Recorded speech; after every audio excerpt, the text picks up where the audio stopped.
Olá, muito bem-vindo ao canal Refletindo a Mente de Cristo. Eu sou o Eduardo. É uma alegria estar com você para nessa oportunidade meditar sobre a Palavra de Deus. Eu quero desejar convidar você a curtir, comentar e compartilhar esse vídeo e também se inscrever aqui no canal Refletindo a Mente de Cristo. Esse vídeo vai falar sobre examinando a mentalidade espiritual, de uma série que eu comecei há uns meses atrás e acabei parando, e hoje eu estou continuando ela, dando continuidade a ela, fazendo essa gravação. Então nós vamos dar continuidade falando um pouco sobre testes da mentalidade espiritual. Todo cristão que realmente foi salvo em Cristo, ele nasceu de novo, uma nova criatura em Cristo, e por conseguinte, então, sendo essa nova criatura, viemos à conclusão, como cristãos que somos, espirituais. Agora, nós devemos então testar-nos, medir-nos e meditar se realmente nós somos espirituais. E nessa série sobre mentalidade espiritual, no primeiro vídeo eu falei um pouco sobre o que é ter a mentalidade espiritual. No segundo eu falei sobre as razões, de ter uma mentalidade espiritual. E agora eu vou falar sobre testar, testando a mentalidade espiritual. Então, vamos lá. É crucial testar a si mesmo para verificar se possui uma mentalidade espiritual autêntica.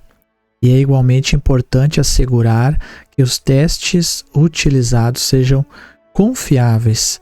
Então, nós pegando como base aí o texto que Jesus fala em João sobre o novo nascimento, nós vamos ver que a espiritualidade, ela vem de Deus.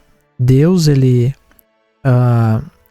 faz com que a pessoa nasça de novo. Jesus, ele fala a Nicodemos no capítulo 3 de João, verso 6, o que é nascido da carne é carne, o que é nascido do Espírito é Espírito. E como essa obra de Deus, às vezes nós ficamos em dúvida, em certas circunstâncias, E é bom nós, perante as Escrituras, perante a Palavra de Deus, nós buscarmos sempre, então, medir-nos de acordo com as Escrituras, não olhando para a vida do A, a vida do B, mas para a nossa própria vida, E, diante disso, colocando as Escrituras como base de reflexão. Então aqui, testes enganosos não confiáveis para medirmos se temos ou não mentalidade espiritual. O primeiro teste que eu coloquei aqui é apreciar a boa pregação. Então, muitas vezes a pessoa ela pode gostar de uma boa palavra, mas isso não necessariamente significará que ela seja uma pessoa espiritual.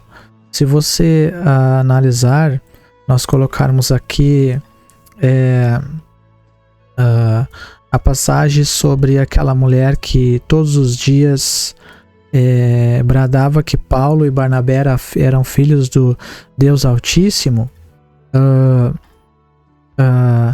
Ela gostava de estar perto de Paulo, e Barnabé, mas ela não era cristã, ela era uma pessoa que, na verdade, ela era uma adivinha, Uma adivinha que dava muito lucro aos seus senhores, E, na verdade, ela dizia, com todas as letras, que Paulo e Barnabé, eles eram filhos do Deus Altíssimo, mas por forma de adivinhação, Está em Atos, capítulo de número 16, verso 16, e aconteceu que indo nós à oração, saiu ao encontro uma jovem que tinha um espírito de adivinhação e dava grande lucro aos seus senhores. Essa, seguindo Paulo e a nós, clamava dizendo: esses homens que nos anunciam o caminho da salvação são servos do Deus Altíssimo. Isso fez ela por muitos dias.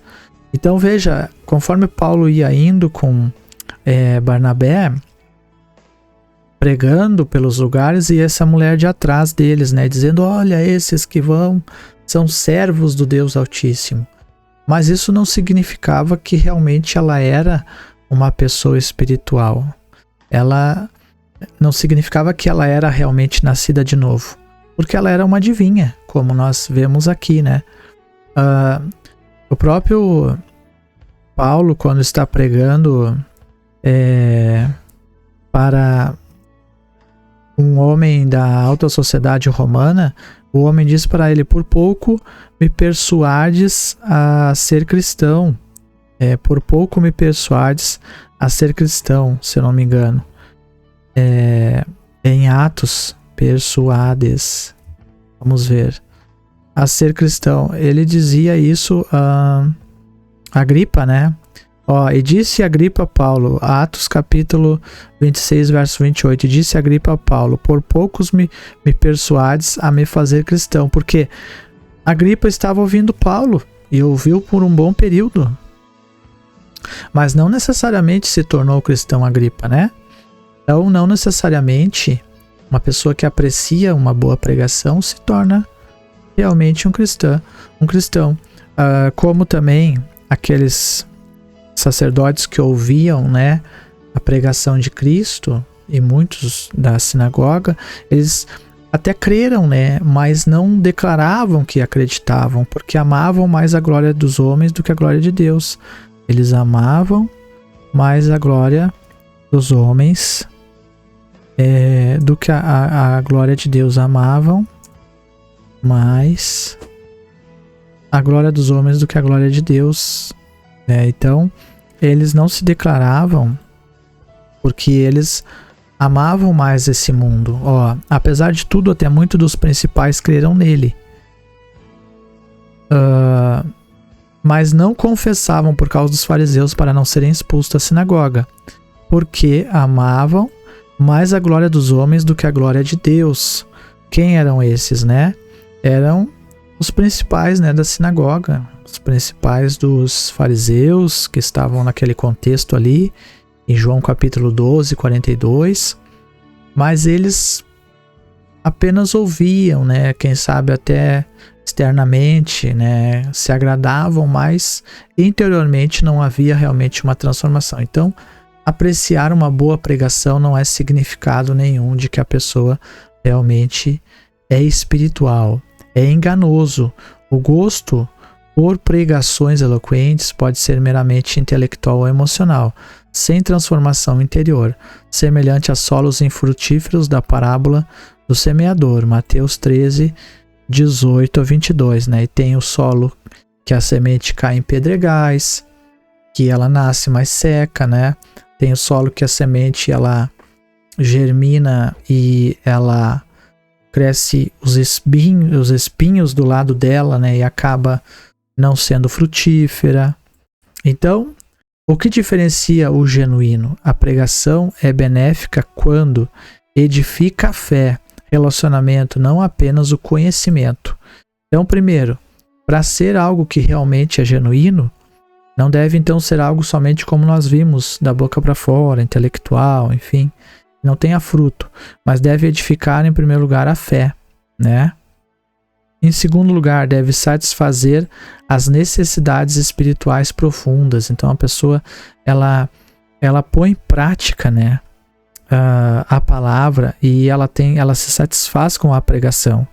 Aumenta o entendimento espiritual, a pessoa cresce no conhecimento da palavra. Então é diferente. A pessoa que realmente ela é espiritual, ela vai ter essas diferenças. Sua fé vai ser edificada. Ela não vai ficar em algo apenas um conhecimento teórico, né? Mas ela vai pôr em prática, né? E a fé sem obras, como diz Tiago, né? Fé sem obras é morta, né? A fé sem obras é morta. Fé sem obras é morta. Tiago diz isso. Deixa eu ver aqui. Mas homem vão, queres saber que a fé sem obras é morta?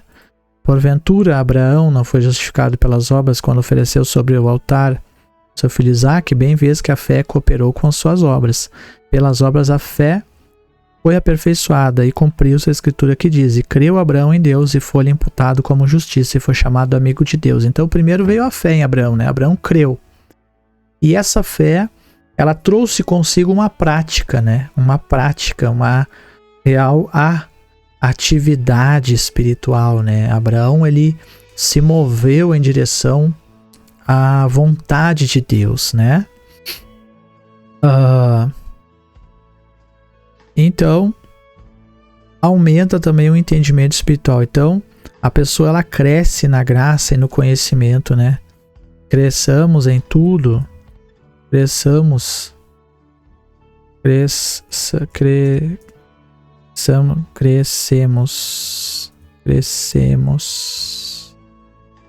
em tudo.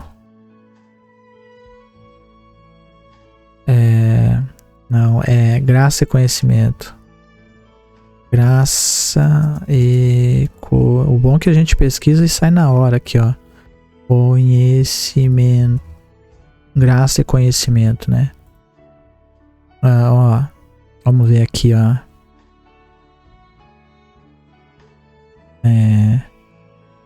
Vamos lá. Pelo conhecimento de Deus e do nosso Senhor Jesus. Não é bem esse versículo. Mas tem um versículo que diz: antes crescer na graça e no conhecimento de Jesus. Um versículo que diz: antes cresçamos em tudo, né? Antes cresçamos em tudo através daquele que nos chamou por sua glória. É uma coisa assim, né? Então, a pessoa, ela cresce, né? Ela aumenta no seu entendimento espiritual, né? Essa é a diferença, né? Então aqui, irmãos, eu achei a passagem, ó. Aumenta o entendimento espiritual, né? 2 Pedro, capítulo 3, verso 17. Vós, portanto, amados, sabendo isso de antemão, guardai-vos dos que, pelo engano dos homens abomináveis, sejais juntamente arrebatados e descaiais da vossa firmeza. Antes crescei na graça e conhecimento do nosso Senhor e Salvador. Então é um mandamento. É um mandamento e que deve haver em nós, crescer na graça e no conhecimento do nosso Senhor. Então, outro teste que pode ser enganoso aqui, ó. Orar com fluência e fervor. Por que é enganoso? Pode ser um dom natural de oratória, veemência por algo desejado ou preocupação, e não há uma evidência de humildade ou amor por Deus. Então esse aqui também é outro, né, que a gente vê que é muito frequente, né? As pessoas, elas olham muito para aquele que tem, né, um grande dom de oratória. Se nós olharmos para a Bíblia Sagrada, os fariseus, eles faziam longas orações nas casas. Jesus, na parábola do fariseu e publicano, ele vai mostrar ali que o fariseu se vangloriava. O fariseu dizia: eu não sou como os demais homens, nem como esse publicano, né? Tinha uma grande oratória, né? Mostrava sua justiça, né? Mas isso também não é um sinal. Não é porque a pessoa faz isso que seja espiritual. Aquele também que prega com fervor e fluência, e nada contra isso, irmãos. Mas não necessariamente seja ele, por fazer isso, uma pessoa espiritual. Pode ser um dom natural de oratória. E a oratória é o seguinte: quanto mais exercitada, mais ela melhora, né? Eu conheço pregadores que eles pregam sempre a mesma mensagem, e o camarada prega que é uma maravilha, né? Porque é uma oratória que ele tem e ele faz muito sucesso. Mas ele prega sempre a mesma coisa. É um dom natural que a pessoa tem. E, né, Jesus, ele fala, né, que naquele grande dia muitos chegarão diante dele e dirão: Senhor, Senhor, pregamos em teu nome fizemos maravilhas, em teu nome expulsamos demônios. O Senhor dirá: apartai-vos de mim, que vos não conheço, né? Então é muito sério, né? É muito sério isso aí. Como o Senhor poderá dizer isso e não conhece alguém que pregava a sua palavra? Pois é, mas ele diz e dirá naquele grande dia, né? É enganoso, então pode ser um dom natural, uma oratória, é uma veemência por algo desejado e não uma evidência de humildade ou de amor a Deus, né? Então pode ser um teste enganoso dizer que a pessoa é espiritual por causa que ela tem uma boa oratória. O que diferencia o genuíno? A verdadeira se manifesta quando há exame dos motivos íntimos, né? 1 João capítulo 5 e o verso de número 10, que vai nos dizer o seguinte: quem crê no Filho de Deus, em si mesmo tem o testemunho.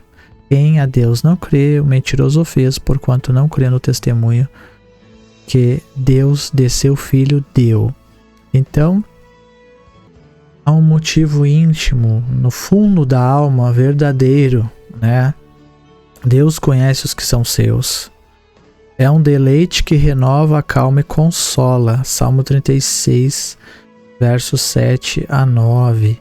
Então é um deleite, é uma alegria para o salvo em orar. Ele tem prazer em orar, não é algo somente de aparência, né, como nós vimos.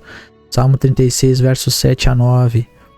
Quão preciosa é, ó Deus, a tua benignidade, pelo que os filhos dos homens se abrigam à sombra das tuas asas. Se fartarão da gordura da tua casa e os farás beber da corrente das tuas delícias. Porque em ti está o manancial da vida, na tua luz veremos a luz. Olha só o deleite, né? A alegria, né, do salvo em fazer a sua oração ao Senhor, né? Então, meus amados irmãos, um deleite que renova, acalma e consola, né? Então, orar com fluência e fervor, a diferença do genuíno é que a oração verdadeira se manifesta nessas formas. Então, ó, e nós vimos o que é o enganoso, né? Que pode, por um dom natural, a pessoa fazer uma oração fervorosa. E agora nós vemos, ó, um exame dos motivos íntimos, né? Que o que diferencia é lá no interior, né?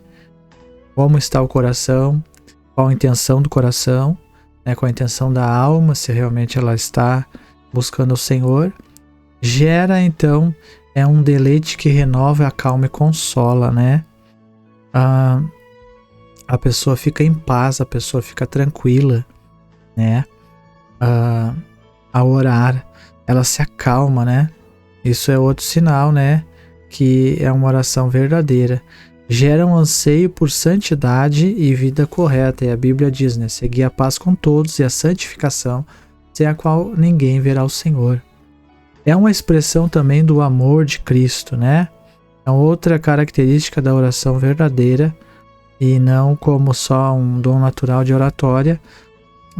A pessoa se alegra no amor de Cristo, né? No que ele fez na cruz do Calvário, nas suas maravilhas. É acompanhada de ações práticas. Então a oração, como nós vimos também, ela é acompanhada por ações, né? A pessoa ora, mas a pessoa ela vai em direção daquilo que ela tem orado, né?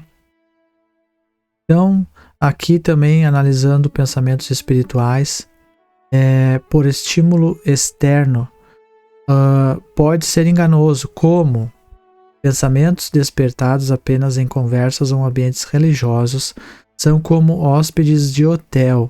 Surgem com agitação, mas partem rapidamente e são esquecidos. Ou seja, olha que interessante isso aqui, ó. Pode ser enganoso um pensamento espiritual por estímulo externo, porque a pessoa está lá no culto, ela conversa com os outros irmãos e ela fala de coisas espirituais, fala do reino dos céus, mas quando ela sai da igreja, ela esquece. Tiago ele fala, né? Sede praticante da palavra, né? Sede praticantes da palavra e não somente ouvintes. Tiago ele fala isso, né? Sede praticantes da palavra e não somente ouvinte, né?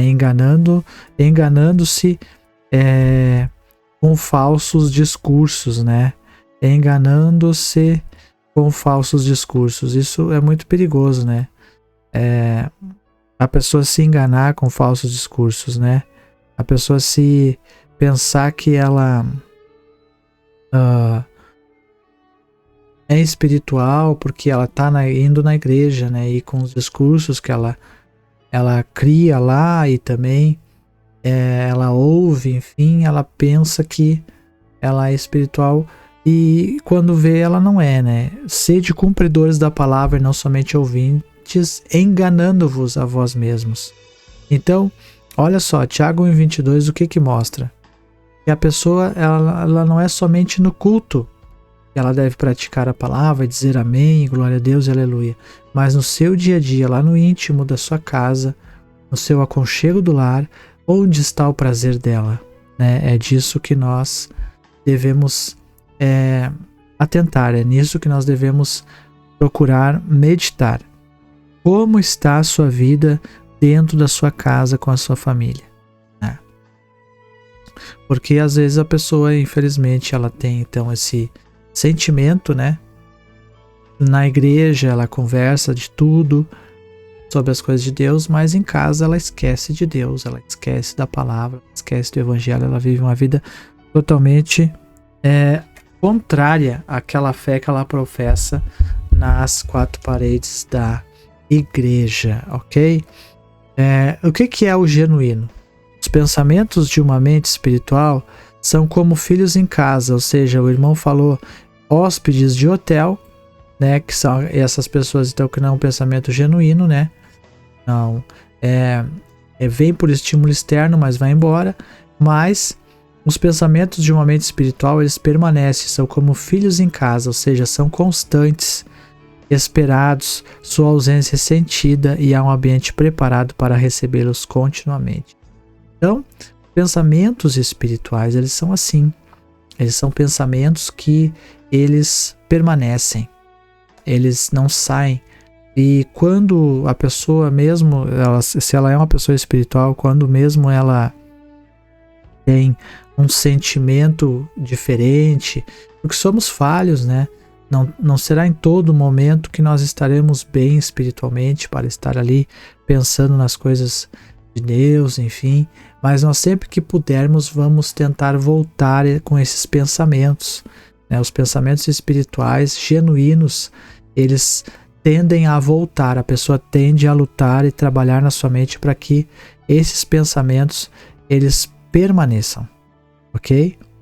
Aqui vamos ver então critérios confiáveis para uma mente espiritual.